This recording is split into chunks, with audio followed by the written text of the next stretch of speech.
Capítulo 10. Os medonhos. Quando os rapazes chegam à adolescência, operam-se neles alterações de natureza biológica, que se refletem muitas vezes diabolicamente no comportamento.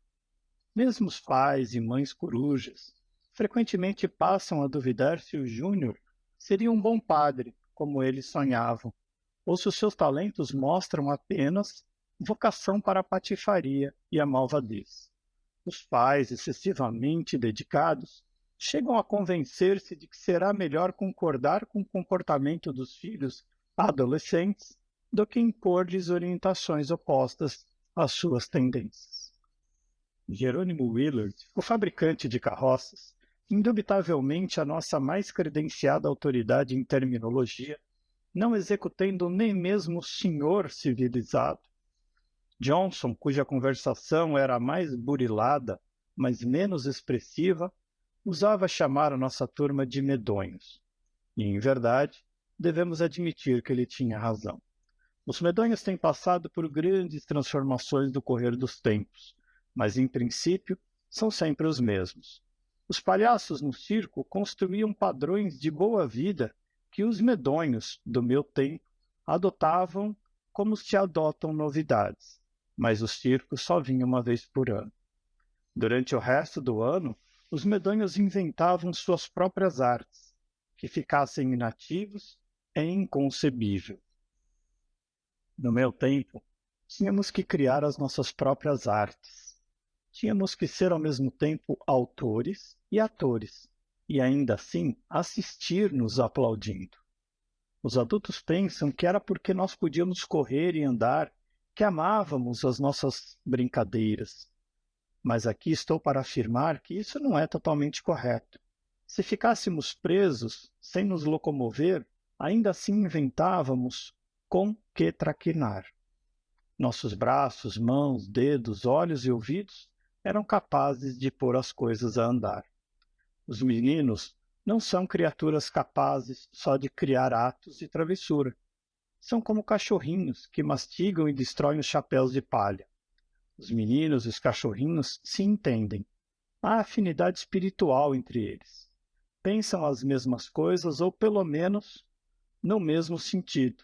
Experimentam os mesmos brinquedos e, por certo ponto de vista, falam a mesma linguagem. Claro que os meninos são desprovidos de rabo e, portanto, não podem sacudi-lo, mas têm outros meios de demonstrar alegria. Toda cidade ou comunidade no mundo tem o seu grupo de piás travessos. A gente os vê, acompanhados dos seus cães, correndo e pulando nas ruas, perseguindo-se mutuamente aos gritos e risos. Por toda parte, trepando em árvores, em postes, pulando cercas, invadindo quintais, assustando homens, mulheres, cavalos, vacas e outros animais domésticos. Sim, são terríveis traquinas. O melhor que se pode fazer é deixá-los que o sejam. Esses meninos sabem coisas que não se aprendem em casa, nem na escola, nem na igreja. Quando Júnior manifesta à mesa algum dos seus avançados conhecimentos, mamãe dá um cutucão no papai ou franze a testa numa pergunta muda. Aonde você pensa que esse menino aprendeu isso? E o pai acha que essa interrupção extrapola sua criatividade. Posso dizer, a quem deseje saber, aonde o menino aprende essas coisas imprevistas? É com os seus companheiros traquinas. Essa miudada sabe coisas que os mais velhos nem imaginam. A miudalha nem mesmo distingue as coisas dos homens das de Deus. Por exemplo, a miudalha sabe, e mesmo gente mais crescida deve saber, que as árvores se comunicam entre si numa linguagem lá delas. No começo do outono de cada ano, as árvores levantam suas cabeleiras e elaboram juntas os planos do espetáculo que esperam apresentar no início do inverno, para agradar a gente boa dos arredores. Cada árvore, de acordo com a sua espécie, assume um papel.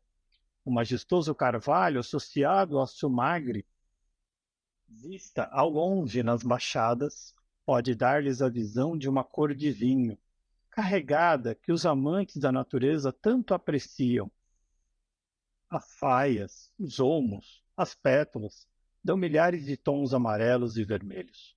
Os bordos nunca se limitam numa só cor.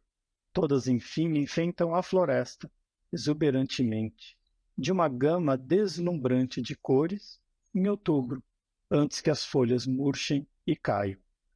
Os medonhos do nosso vale eram afortunados. A natureza foi pródiga na distribuição de árvores nas encostas. As variedades são inúmeras e a mão, que lhes aplica as tintas, é generosa e hábil. Depois que a semente germina no solo pedregoso, é certo que cresce sadia e logo se apresenta frondosa e exuberante. A chuva e a neve garantem o suprimento de umidade e o sol funde o gelo na terra no tempo devido. Gente de outras regiões se admira na perseverança com que as sementes procuram um lugar apropriado para sua germinação entre as pedras. Deveremos levar em conta que as sementes são conduzidas pelo vento, pelas chuvas, pela neve, e no caso das faias, das nogueiras e dos carvalhos, participam também dos nossos auxiliares de quatro patas, os esquilos. Dentro das suas respectivas esferas, os pássaros, as abelhas, as formigas e outras criaturas microscópicas cooperam para manter a ecologia e oferecer ao homem o privilégio de viver e gozar as belezas do mundo. Nos pinos, ciprestes, abestos e cedros, frondosos por todo o ano, dão o tom verde, contrastante com o branco da neve, como testemunho de que mesmo sob o frio terrível existe vida. Nosso vale, as faias eram árvores mais comuns e, ao mesmo tempo, as mais úteis.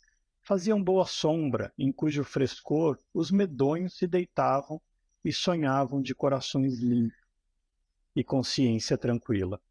Dão madeira dura, boa lenha, e sua casca podia ser preparado um xarope delicioso, além de que, com seu brilho natural, iluminavam as montanhas no outono. As maiores entre as árvores são os carvalhos. Elas só se curvam durante a tempestade e de má vontade.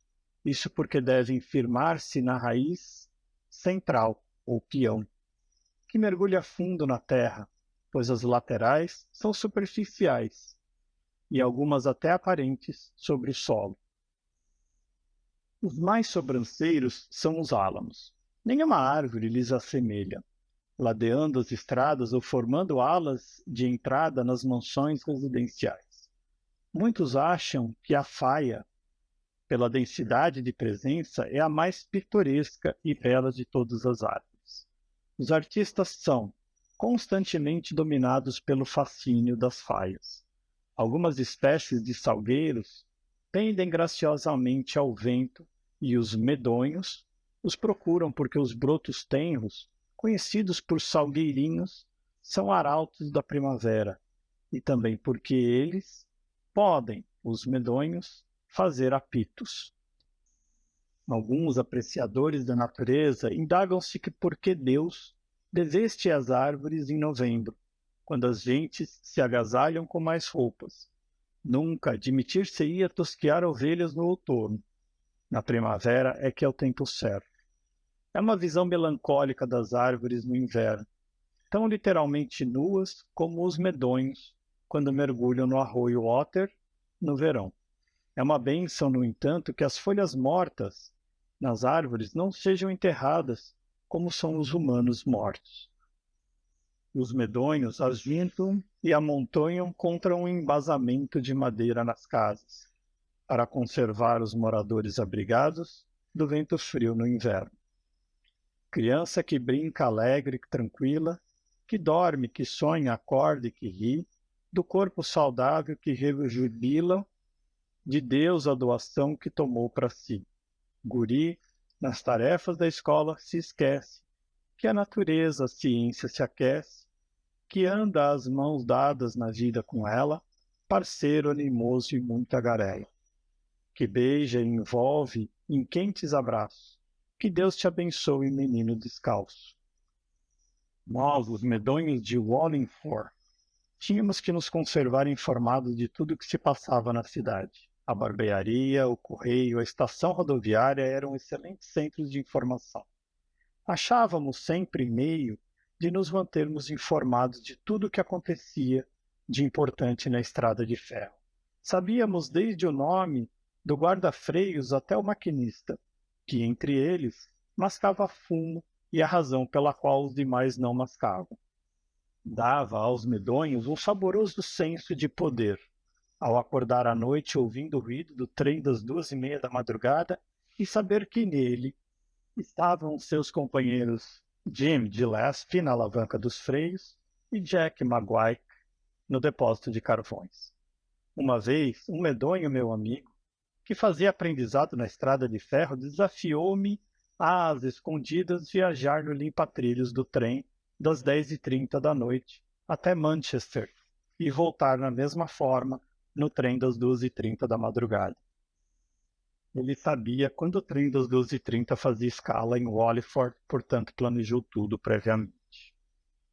Quando o trem das 10:30 estacionasse, eu deveria atravessar os trilhos à frente da locomotiva, mas só subir no limpa-trilhos quando encoberto pelas vistas do maquinista, quando ele faria o mesmo, do mesmo lado do folguista. O esquema funcionou perfeitamente. Fizemos uma viagem emocionante no sereno da noite, sentindo as vibrações do motor. Que sensação sentimos ao adentrar e sair das pontes cobertas, nas vizinhanças de Manchester. Enquanto isso, vovô e vovó dormiam o sono dos justos, sem saber por onde andava o neto irresponsável. Se algum desocupado houvesse acordado o vovô e lhes dissesse que o seu neto, querido, não estava na cama, mas em Manchester, e que só voltaria às 2:30, viajando sob o limpa-trilhos do trem, ele diria que ela, ou ele, ou o informante, ou nós três, estávamos literalmente fora do juízo. Oh, sim, os medonhos estão sempre fazendo experiências e aprendem coisas que os mais velhos ignoram. A maioria, nas suas atividades, é claro, terão que conservar atualmente secretas. Os mais velhos não as entendiam nem mesmo acreditavam nelas.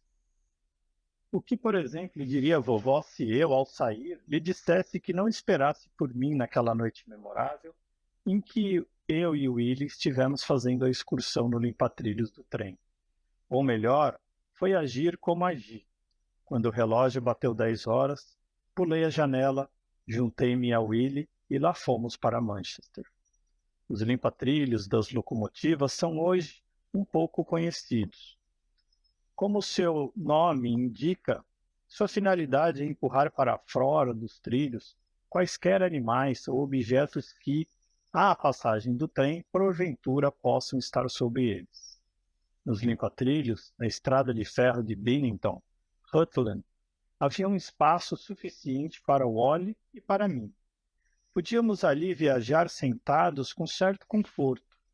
No entanto, se houvesse um boi na linha, na noite da nossa aventura, teríamos oportunidade de ter recebido um funeral respeitável, a menos que os ajuntadores dos nossos restos tivessem, a estes, adicionado alguns pedaços do boi. Por ocasião que esperávamos com planos prévios e com prazer, eram as orações nas sextas-feiras na igreja congregacional. Havia um canto de hinos contidos no inário Mood and Sankey. E como o programa não era organizado previamente, era uso do líder solicitar sugestão dos presentes. Pull for the shore, pull for the shore. Marinheiro, puxe para a praia. Era um dos favoritos para nós, os medonhos, pelo seu caráter náutico e principalmente porque no coro imitava-se o bimbalhar de sino. Então nós, a título de dar realismo ao ato de remar para a praia, fazíamos uma algazarra de gritos, o que para nós era uma diversão insuperável. As mulheres sentavam de um lado e os homens sentavam do outro, e nós, os medonhos, ficávamos no último banco do lado dos homens, onde tínhamos a melhor posição para perceber tudo o que acontecia e a menor probabilidade de sermos observados pelos nossos pais e pelo líder. O último banco era a nossa posição estratégica, de onde assistíamos às conferências e entortávamos alfinetes para colocá-los nos bancos dos adultos.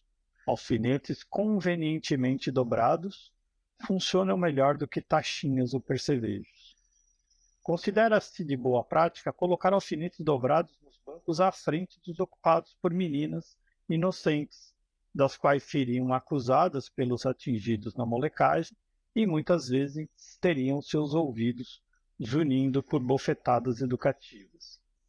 No entanto, o culpado verdadeiro estaria muito afastado do paroquiano ofendido. Pelo exercício continuado e inteligente dessas atividades, a gente podia atravessar a temporada isento de surras ou até de ralhões. Claro que se tinha de aprender controle de emoções, gozar o susto do ofendido em compostura própria, mostrando-se até escandalizado. 9 vezes em 10 casos, os meninos que mais alto ria, por mais inocente que fosse, era o que mais bofetadas levava. Um medonho que se prestasse nunca ria nesses episódios, a menos de 2 quadras da igreja. Lembro-me da noite que o Sr. Harlan Strong, nosso superintendente na escola dominical, arrastou-se do púlpito em que estava, nos fundos da ala central, e veio até o banco da frente ao nosso, agarrar George Wilder pelas suas orelhas, sacudir-lhes a cabeça de tal modo que tivéssemos a impressão que iria arrancá-la das amarras naquele pescocinho fino. O leitor indagará o porquê daquele ato ofensivo e insólito. A intenção do Sr. Strong era fazer com as orelhas de George a mostra permanente de que a igreja não era lugar para risos. Mas a pergunta que nós, os medonhos, fazíamos silenciosamente era se o Sr. Strong se satisfaria com só um par de orelhas ou exigiria mais. E se exigisse, quem seria o portador das 2 seguintes? Na verdade, George era o único menino inocente do banco. Tudo o que ele tinha feito, antes do ataque do Sr. Strong, foi rir do paroquiano espetado. E depois de castigado, foi protestar contra o apaixonado mau uso da sua cabeça e afirmar, perante os presentes da igreja, que o castigo sofrido era injusto e de mau gosto. Em defesa do ataque do Sr. Harlan, se lhe permitido alguma, eu diria que as orelhas do George eram, de fato, grandes e convidativamente salientes. Quem quer que tivesse tido o impulso de puxá-las poderia, por isso, ser perdoado. Teria sido um impulso humano por tentação natural. A única maneira que o George teria de afastá-las seria ter conservado o menino em casa, longe das vistas humanas.